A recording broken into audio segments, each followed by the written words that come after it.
She sat at the back, near the radiator. That's where she always sat, if she came at all. Scarf wrapped tight around her wrist, where last week's wounds hadn't quite healed. Eyes flickering, scanning, wary. Not of the people exactly, but of being seen. Truly seen. Her name was Sarah. 40-something, but looked older, weathered by the winds of addiction, by the slow erosion of trust and touch and time. Today the preacher didn't wear robes, just jeans and a jumper. No pulpit, just the music stand, and a voice gentle, cracked at the edges.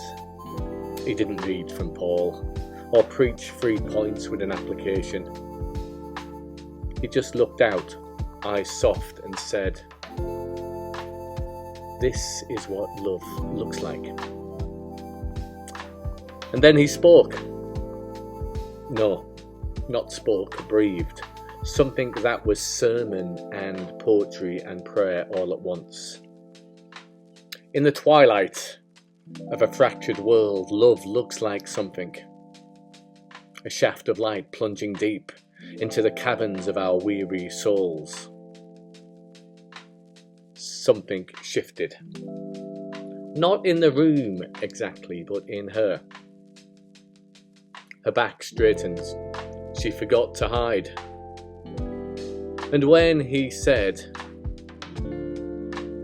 "Love whispers in forgotten corners, shouts in lonely places, dances in the dark," it felt like he was reading her diary or her soul.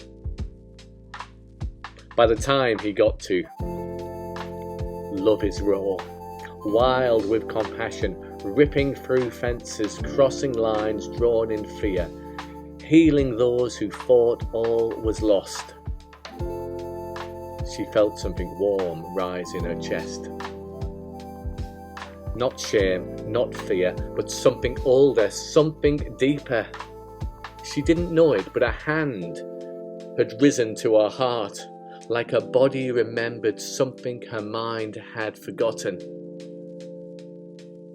And when the preacher said, "Jesus, love with skin on, calms the storm, heals the broken, feeds the hungry, raises the dead," she closed her eyes.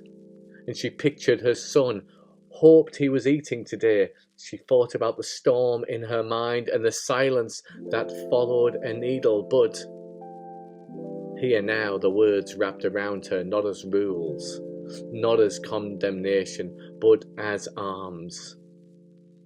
Love may bleed, it may ache, but it remains, it never fails.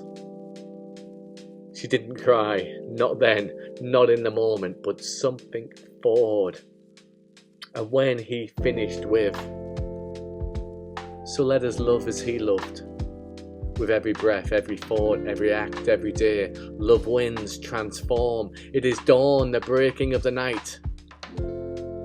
She whispered aloud, just barely, "Amen."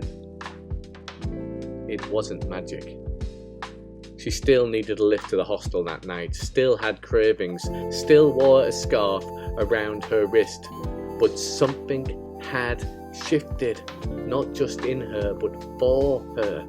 A seed had been sown by a sermon she didn't expect, in a place she didn't trust, from a God she wasn't sure existed. But maybe, just maybe, love was real. And maybe, just maybe, loved looked like something. Like someone.